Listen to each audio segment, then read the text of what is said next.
Ini bahas tentang selanjutnya ya, tentang field orientation metadata ini kalau lewat aplikasi. Mungkin sambil coba saya baca-baca Q&A ya. Ini ada pertanyaan cukup bagus nih dari M. Faris Firdaus. Mau bertanya Kak, apakah batas maksimal DC per AC rasio itu cuma 1,4? Apa resikonya jika lebih dari 1,4? Biasanya kalau lebih dari 1,4 itu melebihi nilai input dari PV inverter. Jadi malah over over banget tuh. Inverternya nggak bisa menyanggupi kemampuan tersebut. Kayak gitu. Semisal dibuat 1,4 lebih berarti kan tegangannya dinaikkan, ampernya dinaikkan kan. Jadi semisal inverternya hanya bisa mampu sampai 1000 PDC karena kita targetkan di atas 1,4 malah 1100. Nah, ini malah nggak boleh karena melebihi kemampuan dari inverter. Kayak gitu. Ada pertanyaan lain ini bagus dari Mas Sauke ya. Permisi Bang, bagaimana cara mengukur tilt sama azimut? Kalau azimut biasanya pakai Google Map bisa. Kalau tilt ya pakai kompas saja, pakai HP bisa. Atau alat bantu kompas. Kayak gitu. Mungkin itu sekelas menjawab pertanyaan-pertanyaan tadi ya. Terus, nah kalau di aplikasi PVSys itu, kalau di tampilan tilt sama orientation ya ada dua. Di sini ada tiltnya, ada azimut. Azimut itu kalau di PVSys, 0 itu artinya utara. Terus timur itu artinya negatif 90 derajat. Kalau selatan itu berarti 180 ya. Terus barat artinya 90 derajat. Itu kalau kita asumsikan kita berada di bagian bumi selatan. Di eh, bagian selatan lah, selatannya bumi. Kalau di bagian belahan bumi utara, selatannya itu yang 0, utaranya yang 180, kebalikannya. Nanti mungkin kita coba praktekkan langsung aja biar nggak bingung ya. Terus kalau di metadata itu memberikan informasi ini ya, metadata bagaimana cara kita mendapatkan nilai geografis, terus nilai display compare meteonya per jam, per hari, per bulan. Terus kalau kita ingin mengimpor data sesuatu, itu juga bisa. Terus kalau kita nyari dari ini juga bisa. Semisal belum ada, berarti kita create baru ya. Bisa juga kita pakai map, bantuan map di sini, tinggal memasukkan longitude altitude-nya kayak kemarin. Bisa juga kita ngisi parameternya langsung di sini. Terus ini contoh Sun 4 diagram itu cara membacanya mungkin sekilas saja ya. Ini dia ngasih tahu nilai azimut segini itu mataharinya di ketinggian berapa. Kalau terlalu bawah berarti sinar mataharinya nggak menyampe ke PV modul. Kayak gitu. Berarti kalau 90 sama negatif 90 itu berarti mataharinya di timur barat nih di posisinya. Berarti nggak menyinari PV modul.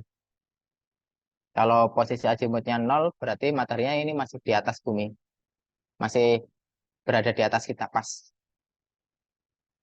Terus kalau membaca data ini yang paling penting sebenarnya datanya cuma dua, average external temperature sama GHI-nya. Semisal kita pengen data tambahannya, ya tinggal diklik aja nih di sini ekstra datanya. Nanti di situ ngasih tahu tentang horizontal diffuse radiation, terus kecepatan angin, link turbidity sama kelembapan. Terus ini kalau semisal kita posisinya nge-save ya, hasilnya nanti akan seperti ini. Ini kalau kita coba download data sheet filenya sama .mat-nya ya. Ini juga kalau misalnya kita otak-atik nilai meteonya juga bisa. Terus mungkin kita coba lanjut bahas tentang parameter losses. Oh ini ada Mas Rifan ini mau tanya nggak apa-apa. Coba ini ngobrol boleh. Halo Kak, Halo halo Mas Rifan dari mana nih? yang tadi Kak, dari PT Ratek Nusantara Kak. Oh boleh. Kenapa Mas? Oke, Tanya ini apa? mau nanya sedikit lagi Kak, terkait tadi ya, azimut ya Kak ya. Iya. Berarti kan dia orientasi terhadap arah utara dan selatan ya Kak ya. Mm-mm. Nah, berarti maksudnya untuk azimut sendiri itu tidak ada standarnya ya, maksudnya dalam artian standar nominal maksimumnya gitu ya. yang ideal gitu Kak. Jadi memang disesuaikan dengan lokasi yang akan dipasang PLTS gitu ya Kak. Ya, betul. Kalau semisal itu bangunan existing, berarti kita tinggal ngikutin aja. Ngikutin bangunan existing itu. Kalau semisal emang buat baru dan tanahnya bagus, ya mending sekalian dihadapkan di tujuan ini untuk memaksimalkan nilai daya matahari yang ditangkap. Oh ya, oke Kak. Terima kasih Kak. Biasanya ini sih, Mas. Yang penting itu ini, eh, diarahkan ke garis khatulistiwa aja sih, paling gampangnya. Jadi kan mataharinya kan melewati garis khatulistiwa itu. Berarti kalau pengen mendapatkan energi maksimalnya ya berarti PV modulnya itu diarahkan ke arah datangnya matahari. Semisal kita di belahan bumi utara, masa PV modulnya diarahin ke utara kan enggak, malah yang benar kan diarahin ke selatan, ya kan?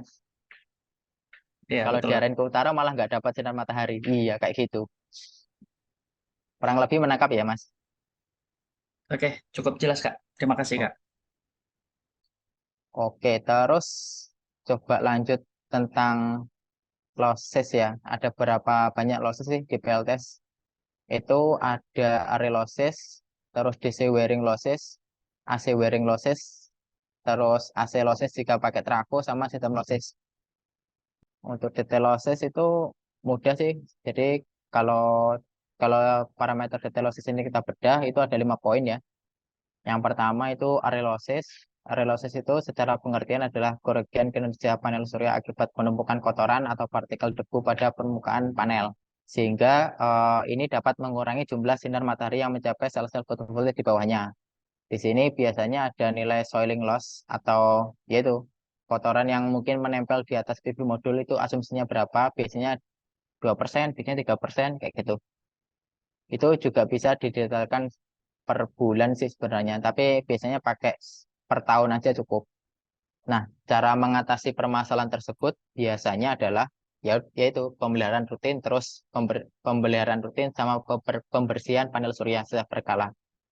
Terus kalau mungkin antisipasi jauh berarti ya kita mau masang PLTS itu harus melihat pabrik itu pabrik yang banyak kotorannya atau enggak. Kalau misal kayak pabrik semen ya nggak usah masang di atas itu, malah rugi karena akan sering-sering melakukan pembersihan. Jadi nyari atap bangunan itu yang memang udah bersih aja atau daerah yang jarang ada kotoran partikel debunya. Terus kalau thermal losses ini secara pengertian kerugian dalam kinerja PV modul akibat pengaruh temperatur lingkungan. Biasanya nilai temperatur loss faktor ini dapat digunakan untuk menentukan kehilangan energi yang akan terjadi karena perbedaan suhu tadi, suhu PV modul sama suhu lingkungan. Karena sinar matahari itu yang diserap ke bumi itu nggak semua gelombangnya itu dipakai buat PV modul, hanya gelombang-gelombang tertentu aja. Sisanya kan menjadikan ya panas. PV modulnya pasti akan lebih panas daripada area sekitar karena PV modul juga sedikit menyimpan panas ya ketika terjadi proses-proses perubahan energi matahari menjadi listrik itu. Biasanya kalau defaultnya itu kalau free mounted itu 29, kalau semi integrated itu 20, kalau integrated itu dia 15. Kalau kita masang PV modulnya itu di atas tanah atau ground mounted, biasanya pakai yang 29 ini. Kalau masangnya kita di atas atap, pakai yang tengah ini. Kayak gitu. Terus nilai thermal losses ini bergantung dengan tipe struktur mounting tadi ya, udah tak jelasin. Terus pengaruh aliran udara yang melewati PV modul. Jadi sebisa mungkin udara yang mengaliri PV modul itu juga cukup oke lah. Jadi panasnya itu tersebar dengan baik, nggak menumpuk di situ. Terus mungkin lanjut contoh perhitungan ya. Jadi semisal mataharinya itu yang menyinari 1000 watt per meter, terus efisiensi modul kita hanya 20%, berarti yang bisa dikonversi ya hanya 20%-nya. Jadi matahari yang datang 1000 watt per meter, terus modul kita ternyata 20%, efisiensinya ya berarti yang melewati yang bisa diserap itu hanya sekitar 200. Terus semisal kan dia ngelewatin kabel itu, kabel dan sebagainya, itu ada juga kita akomodir juga ya efisiensinya. Bukan efisiensi sih, lebih mengantisipasi losses dan sebagainya, makanya makanya kita buat perkalinya itu 98. Makanya dia akan jadi 196 watt per meter square. Terus inverter juga ada efisiensi nantinya jika dia mendapatkan 186,2. Terus efisiensi sistemnya terakhir itu berarti ya tinggal dibagi aja 186,2 dibagi 1000. Jadinya didapatkan itu 18,62%. Itu untuk efisiensi sistemnya. Terus yang kemarin sebenarnya ini udah dijelasin ya, eh, bagaimana yang ada beberapa poin yang harus kita lewatin dalam berdesain. Yang pertama itu kita tahu load profil beban, kemudian kita sudah mengakomodir nilai losses dan sebagainya. Terus kita tahu nilai iradiasinya, nomor 3, baru kita desain. Setelah PV modulnya kita desain, terus lanjut ke inverter yang kita desain. Kalau udah lolos semua, berarti desain kita udah selesai. Kayak gitu. Ini mungkin cuplikan yang kemarin ya. Eh, Semisal mau masang PV modul di gedung perkantoran ya. Di situ perkantorannya ada 16 lampu, terus TV-nya ada 3, komputernya ada 15, kayak warnet. Terus dia juga ngasih tahu jam penggunaannya berapa jam, ya kan? Terus didapatkan itu total energinya. Semisal lampu ini ada 16, terus buatnya lampu ada 25, berarti 16 kali 25 dapat 400 ya. 400 dikali jam penggunaannya itu 6. Berarti 400 kali 6, 2400 watt hour. Begitupun juga yang lainnya. Berarti tinggal 2400, terus yang TV ini 1200, desktop 9000. Order itu buat kita mengantisipasi beban-beban yang kita nggak pertimbangkan di perhitungan sebelumnya. Biasanya buat safety factor aja sih, dibuat lebih tinggi aja, itu bisa kayak gitu. Berarti total buat hour yang dibutuhkan gedung ini tuh sekitar 1930,56. Total daya yang terpasang itu 9.000, tapi kebutuhan energinya dia sekitar 19.000. Terus kita lanjut ke desainnya nih. Karena kita udah tahu kebutuhan bebannya berapa, ya udah kita tinggal bagi aja nih PV modulnya. Kita harus mempertimbangkan efisiensi tadi ya, efisiensi losses sama efisiensi inverter.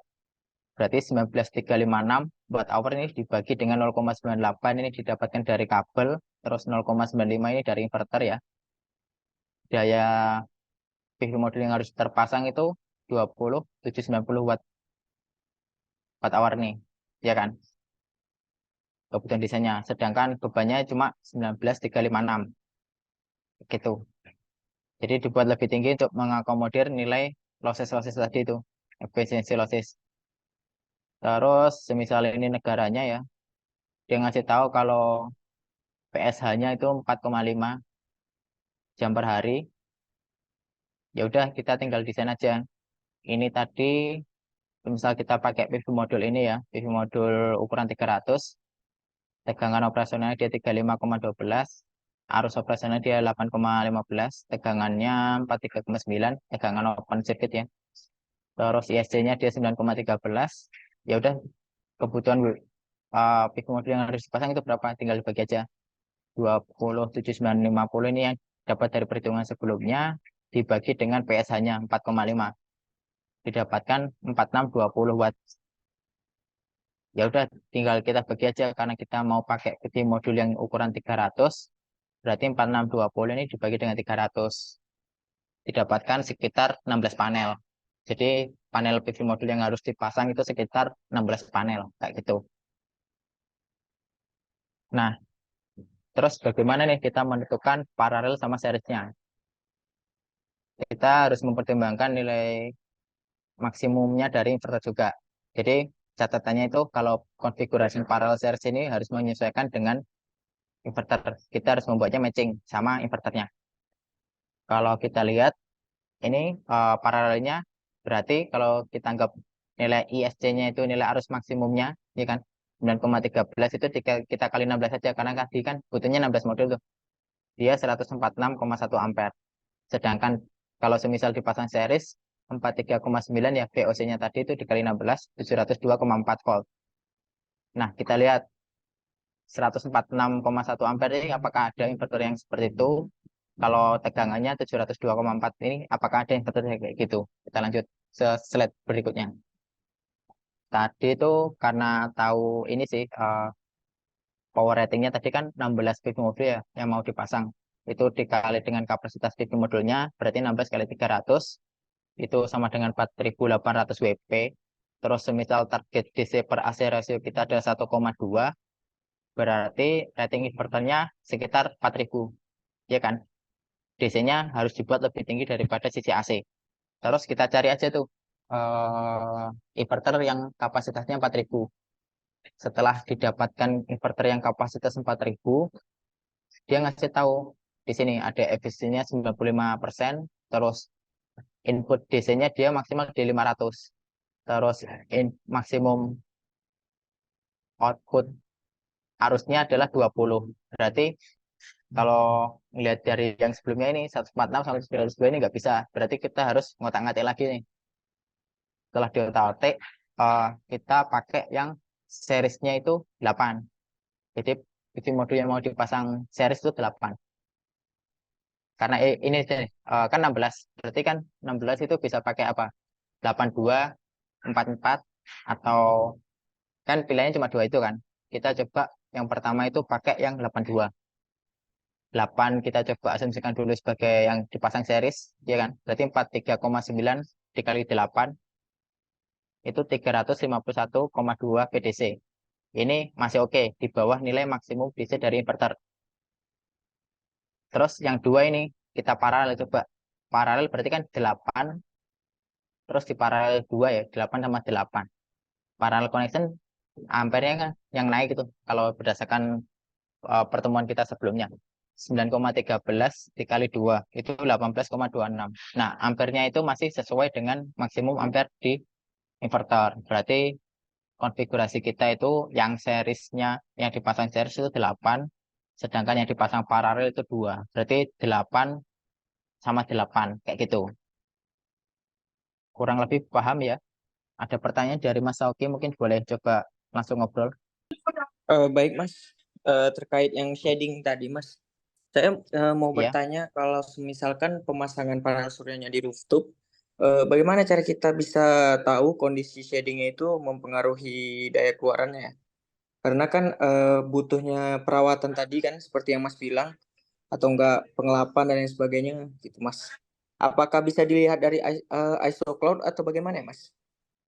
oke. Jadi kalau semisal kita masangnya di atas atap ya, itu misal PLTS-nya udah terpasang semua itu. Kita kan punya alat monitoring tuh.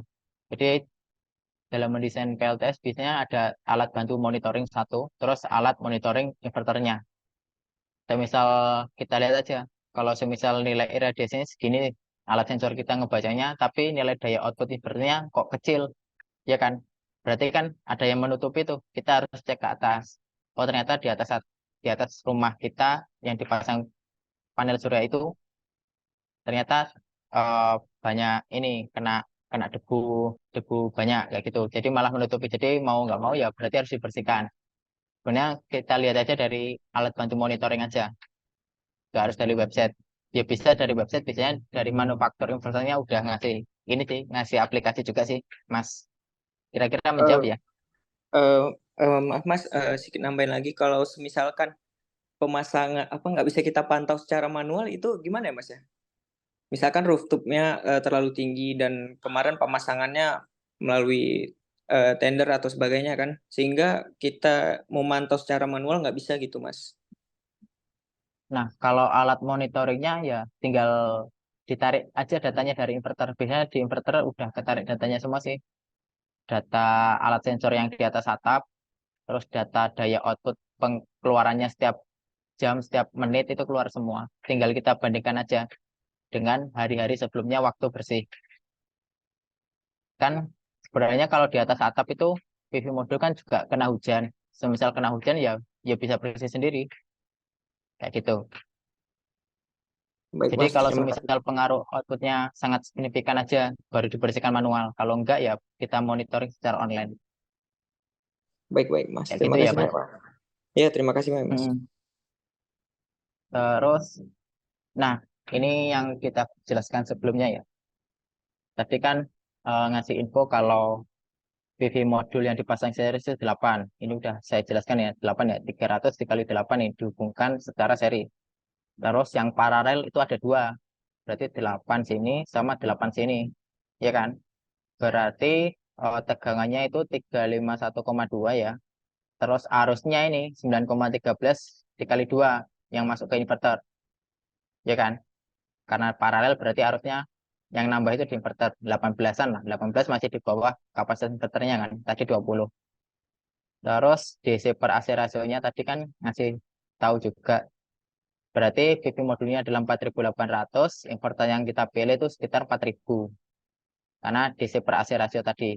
Terus baru dia masuk ke sistem. Sistem distribusi panelnya baru ke beban-beban rumah ataupun ditransfer ke jaringan PLN kalau diperbolehkan untuk ekspor impor. Terus mungkin kalau untuk perhitungan drop voltage ya, ini ada rumusnya. Ini contoh rumus perhitungan drop voltage. Terus yang kanan ini contoh ngitung rumus derating ampere sih. Jadi nilai ampacity itu dipengaruhi juga dengan derating, baik derating karena temperatur lingkungan, bisa juga derating karena instalasi. Kayak gitu. Mungkin untuk sesi 1 itu sih. Mungkin kalau teman-teman ada yang bertanya,